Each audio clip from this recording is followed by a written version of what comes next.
En une de l'actualité également, le climat en République démocratique du Congo toujours tendu. En témoigne cette réaction du gouvernement congolais au lendemain d'un appel de l'Union africaine demandant la suspension de la proclamation du résultat des élections. L'Union africaine n'a pas à dicter sa conduite à la Cour constitutionnelle en RDC, a fait savoir Kinshasa.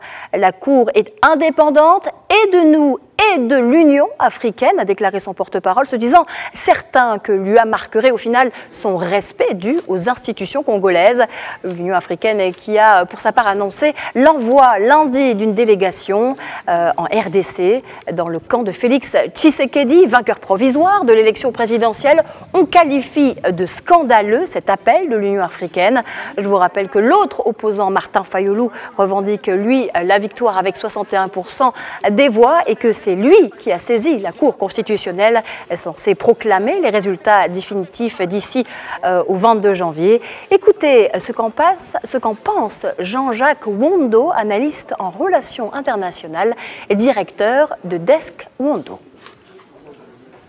Il faut intégrer cette décision dans le cadre d'une série de mesures ou de prise de position qui pourraient aller jusqu'à un certain point. C'est une première qu'une entité, une organisation continentale puisse remettre en question des élections. Ça signifie que c'est une sorte de mise en garde diplomatique qui lance aux autorités compétentes congolaises en matière d'organisation des élections et en matière de traitement du contentieux électoral. Si la situation n'évolue pas, rien n'exclut que les mesures puissent s'implémenter, d'autant plus que quand on voit les acteurs qui ont pris ces décisions, la majorité sont des acteurs qui sont autour de la région du Congo.